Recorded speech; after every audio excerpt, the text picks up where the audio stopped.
All right, so we are picking up in Deuteronomy chapter 22.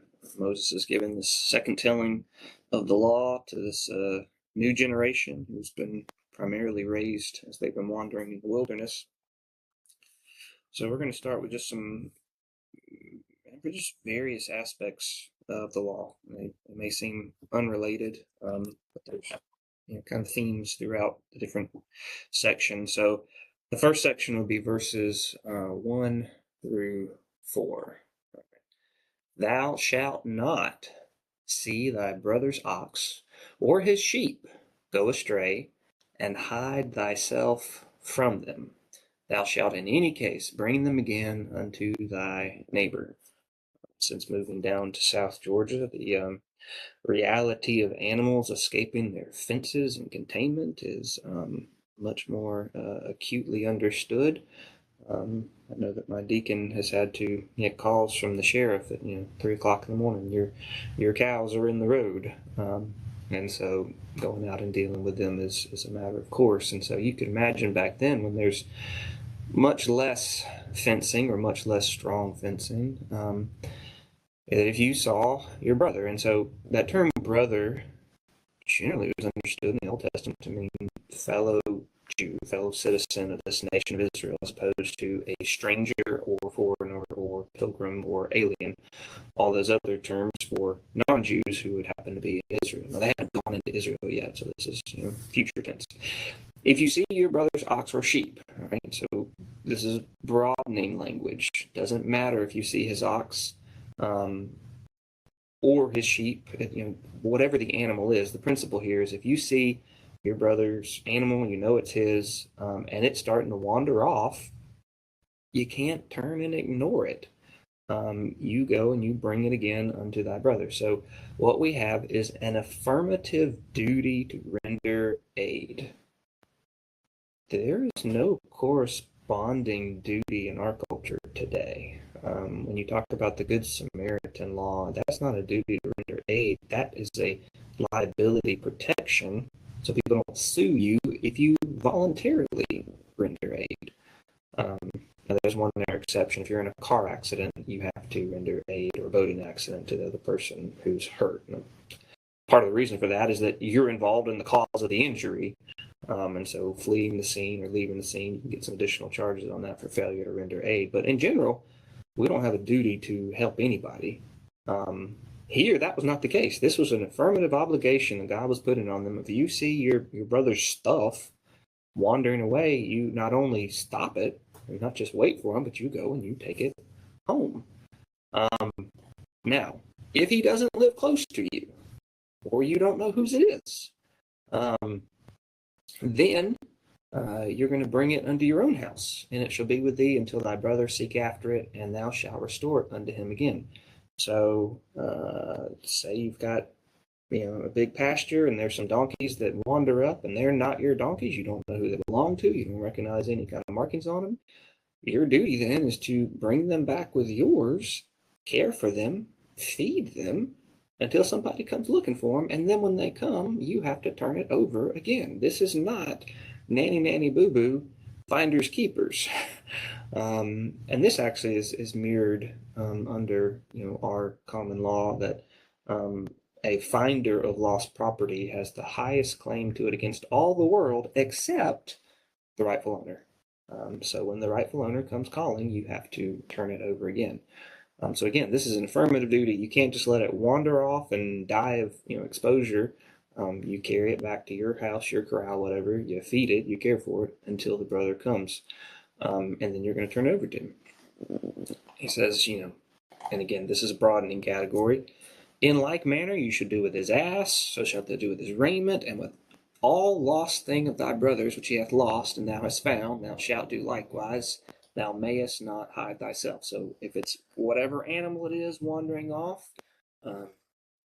bring it, return it to him if you know where he's at. If you don't, hold it at your house till he comes looking for it. Same thing for raiment, any clothing, anything. So this is very, very broad.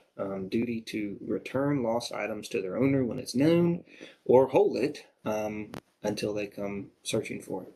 You cannot hide yourself. Hiding yourself means, well, I found this horse or this cow and I can see someone over there is walking through the woods looking for it. I'm going to go tuck it over here in this other field, and make it blend in so no one can see. Right? That's a form of theft. So you cannot attempt to use surreptitious or shady moves to get their stuff. Similarly, thou shalt not see thy brother's ass or his ox fall down by the way, and hide thyself from them. Thou shalt surely help him to lift them up again. There's a corresponding passage for this in Proverbs where it doesn't use the word brother. It says thy enemy.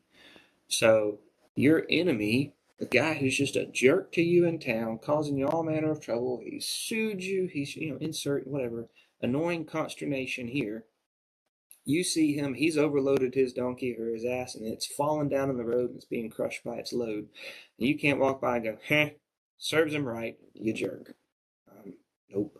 You have an affirmative obligation from God to show mercy to the animal and help him get up. And so you're helping your brother and you're helping the animal lift them up again. Now, that's generally not an easy thing to do, right? Getting down and getting something out of a pit or falling down is getting down in the trenches, often get muddy and mucky. See a car that's stuck in the mud. Generally there's a cost associated with being involved. You cannot just turn your eyes and pretend. All right, so there is an affirmative duty to render aid, both to lost items and to items in animals, people in distress. If that's true for your brother's ass or ox, what do you think it's true for your brother himself? Go to the Good Samaritan parable about the Levite and the priest who see somebody who's not of their race, not a brother, and yet they ignore him. They see he's injured, they pass on the other side. No, the one who's injured is of their race. It's the one who helps is the Samaritan who's not of their race. And so they had an affirmative duty to care, and they didn't. And if you remember why Jesus told the parable of the Good Samaritan, is because somebody was trying to justify how broadly their duty to love their brethren applied to, love God with all your heart, love your brethren as yourself. Well, who's my brother? Right? Because it seems like from the law, the brethren, we would want that to be a narrow interpretation of just other Jews, right? Not strangers, alien, and foreigners. But Jesus, when he gives this parable, actually says the definition is so broad it includes everybody. Which is why when he's telling you to love your enemies, that's included within the definition of brothers. So he said, who was the brother to the one that was injured, the one that showed mercy? So go and do likewise. So 1 through 4, an affirmative duty to render aid and care. Verse 5. This is a prohibition on cross-dressing. A woman shall not wear that which pertaineth to a man, neither shall a man put on a woman's garment. For all that do so are abomination unto the Lord thy God. This is not defining what is the only acceptable garments that a man could wear. It's not defining only the acceptable garments that a woman can wear. But whatever is set aside for men, a woman doesn't need to try and dress and appear to be a man, and a man doesn't try to dress to appear to be a woman. Abomination means it's a disgusting thing, right? He's created them as men. He's created them as women. They should govern themselves so that they're not trying to hide or distort their identity or be something that they're not.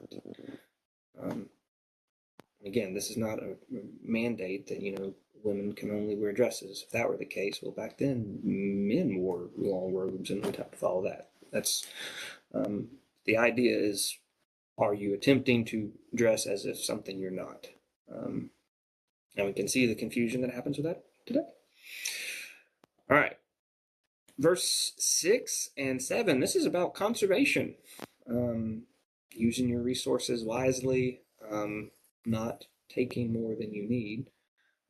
If a bird's nest chance to be before you in the way, in any tree or on the ground, all right, so it doesn't matter where you're walking along, you see there's a bird's nest, either on the tree or on the ground, whether they be young ones or eggs. So in the nest, you've either got eggs that are unhatched or baby birds, and the dame sitting upon the young or upon the eggs, so you've got the mother there. Thou shalt not take the dame with the young. All right, you can't have both generations. But thou shalt in any wise let the dame go and take the young to thee, that it may be well with thee, and thou mayest prolong thy days. If you take the mother and you leave the young and the eggs, well, they're going to die. And so both are lost anyway. If you take both, you're losing 2 generations.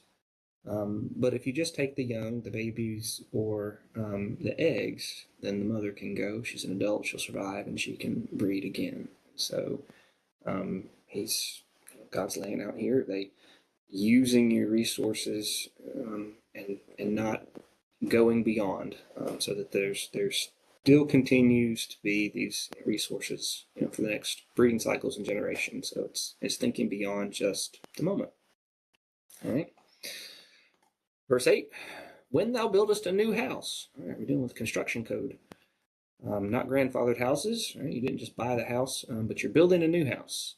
Then thou shalt make a battlement for thy roof, that thou bring not blood upon thy house, if any man fall from thence. All right, it was common to have flat roofs where you could visit, dwell, escape the heat. Proverbs often talks about how it's preferred to dwell in the corner of the roof of the house than in a wide house with a brawling woman. So the domestic peace within the house, it doesn't matter how big and pretty the house is, if you got wrath and consternation inside the house, it's better not to have the big mansion. Better just to have a little corner on the exposed roof and sleep up there. And so as people are accessing the roof, which is not common in our culture, a battlement is just a wall, right? Something around it, so that if somebody trips or leans, they don't immediately go over the side of the ground. So this is just showing that there's a duty of care for building new construction, that your guests not unnecessarily be exposed to hazards when you could prevent it. So this is new construction code to mitigate a hazard and harming other people. And that idea of bringing blood upon your house is, well, blood's referring to someone's death, which was preventable. Just like if you dig a pit, you need to either cover it when you're not there or put some kind of roping around it. And that's all talked about extensively in other passages. Your duty of care involves trying to prevent others from being harmed from your actions. All right. So, verse 9. 9, 10, 11 are all concepts of separation. Thou shalt not sow thy vineyard with diverse seeds, lest the fruit of thy seed which thou hast sown and the fruit of thy vineyard be defiled. All right, and vineyard, those are generally grapes.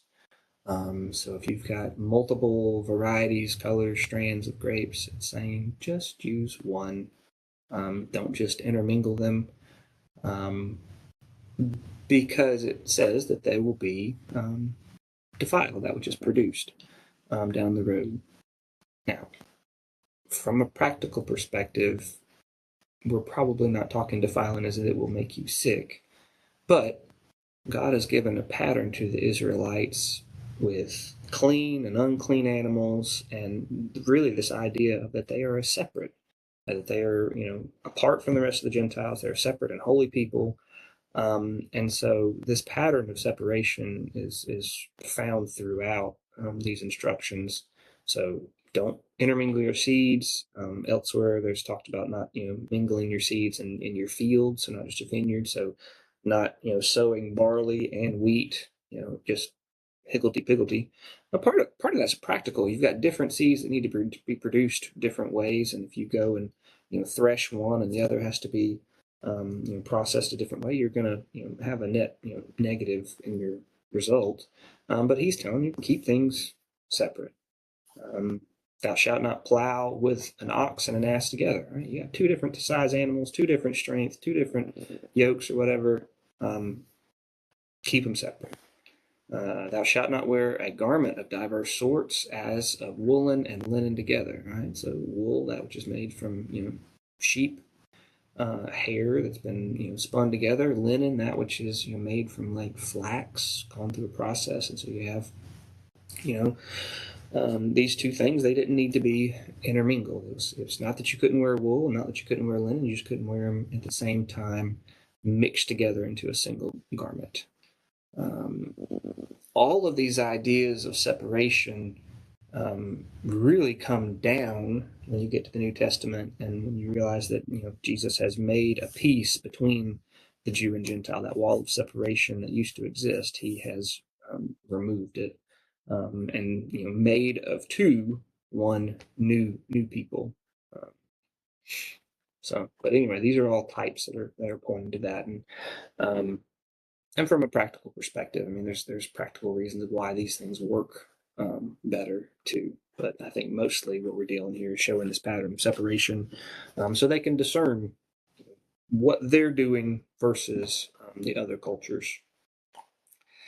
Going into their garments again, thou shalt make the fringes upon the four quarters of thy vesture, wherewith thou coverest thyself. This is referring to what you see today is these little tassels, where it's a reminder to pray, and that's alluded to elsewhere, I think in Leviticus, but this is just a reminder, and so this is the additional instructions for making sure that the word and their prayers are at the top of their mind, because it's visibly there even on their clothing. Okay, 13 through 21 is dealing with a very specific scenario, right? So God is, the ultimate legislator. He knows, all possible scenarios. When we have, our state legislator pass a law, more often than not, the next year they'll have to amend it and correct it because people did clever and creative things to try and get around it, or things they just couldn't anticipate. And so God here is anticipating a very specific circumstance, and he's telling you how to deal with it. All right, so if a man take a wife and go in unto her and hate her, all right, so he's engaged, he marries her, they've now slept together, and the result, at the end of the day, is that he doesn't like her. We don't know why, but he just doesn't. But what he does is very much the subject of this occasion. And gives occasions of speech against her, and bring up an evil name upon her, and say, I took this woman, and when I came into her, I found her not a maid. All right. By law, he had the right to divorce her, but he didn't have to blow up her reputation in the process. So what he's doing here is he's accusing this woman that he's married, because he doesn't like her, for whatever reason, he's accusing her of not being a virgin when they got married. And so, how did they respond to that? Well, here's the procedure. Then the father of the damsel and the mother shall take and bring forth the tokens of the damsel's virginity unto the elders of the city in the gate.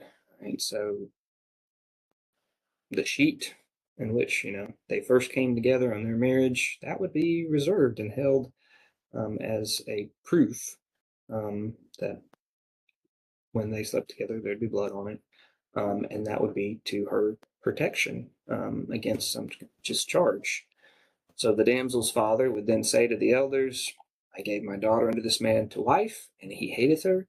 And lo, he hath given occasions of speech against her, and saying, I found not thy daughter a maid. And yet, here's the evidence, these are the tokens of my daughter's virginity, and they'll spread the cloth out before the elders of the city. All right, so you've got that evidence that what this guy is saying is not true. Here it is before them. There are three punishments that will come on him. One, the elders of that city shall take that man and chastise him. That probably means he gets beaten with rods. I don't think that's a verbal talking to.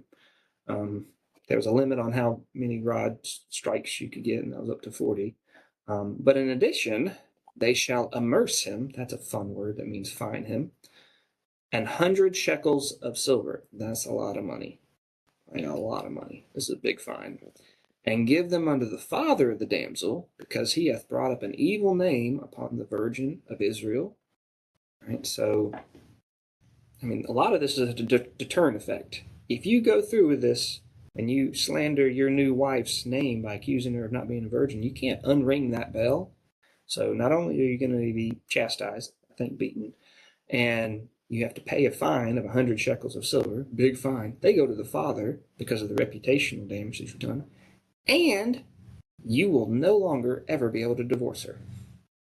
She shall be his wife. He may not put her away all the days of his life. So the deterrent effect in all this is that if the guy, takes a bride and hates her, he can put her away and get a divorce without going thermonuclear and charging her reputation this way.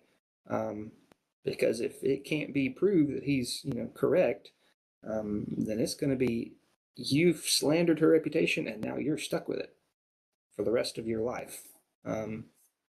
So these are pretty significant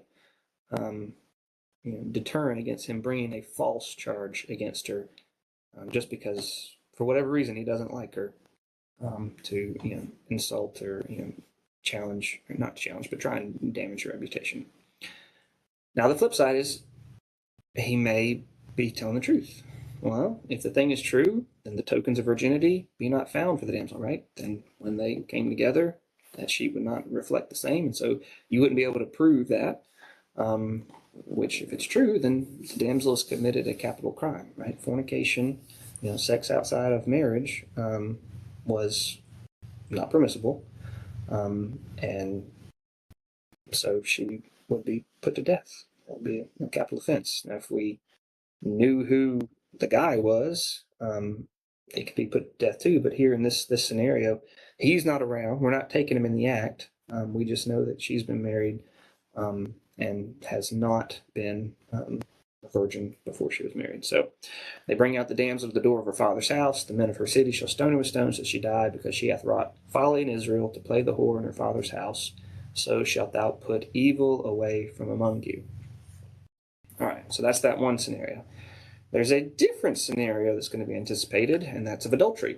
If a man be found lying with a woman married to a husband, then they shall both of them die, both the man that lay with the woman and the woman, so that shall put away evil from Israel. And again, sex outside of marriage wasn't condoned.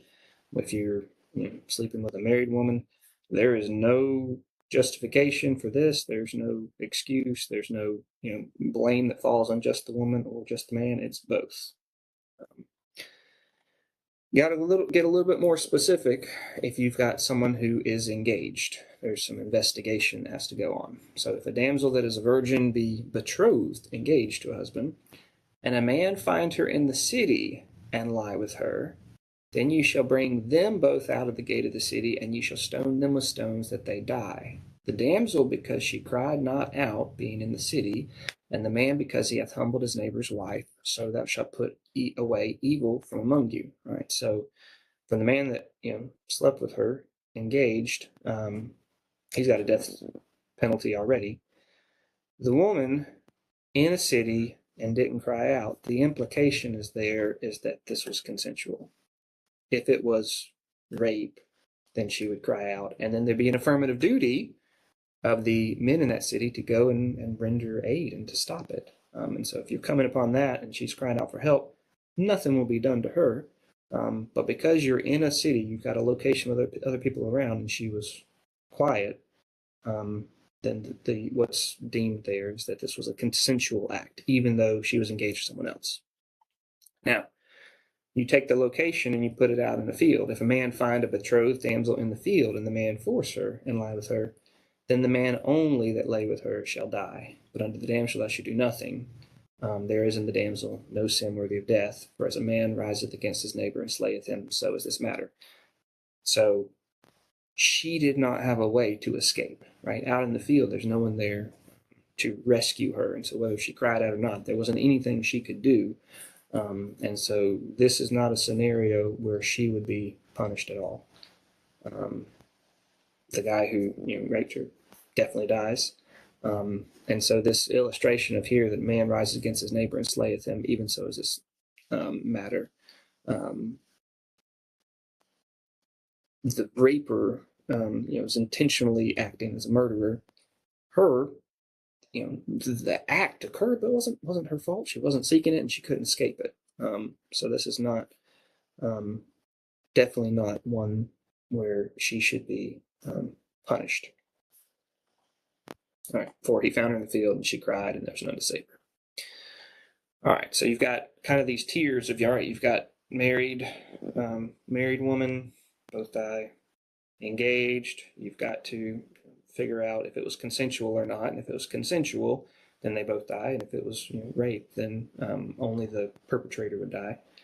And then finally, you've got a scenario, and you can probably think of this like the Romeo and Juliet scenario. A man find a damsel as a virgin, which is not betrothed, right? So she's not engaged, and lay hold on her and lie with her, and they be found. This sounds consensual. This is different than this language up here of forcing. Because I think if she cries out, you'd have a very similar pattern. But so she's not engaged. He lays hold and lies with her, and they be found.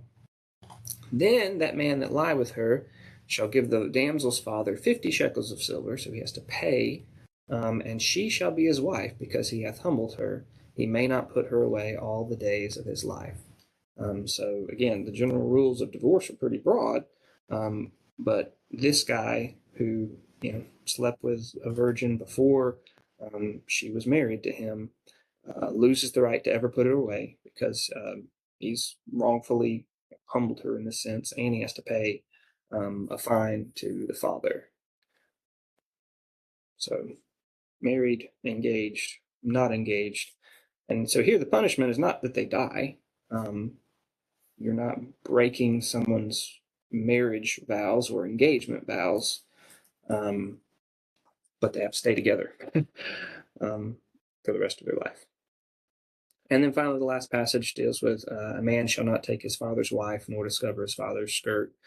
And there's if you go to Leviticus 18, you can have very extensive looking at the rules regarding incest. But whether this is a mother, whether this is a stepmother, or this is a mother-in-law, all of these different aspects about inappropriate relations and discovering his father's skirt is a way of that you are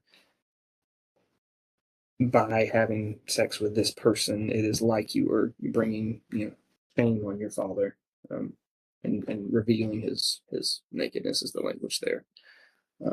So very diverse group of topics in chapter 22 of Deuteronomy.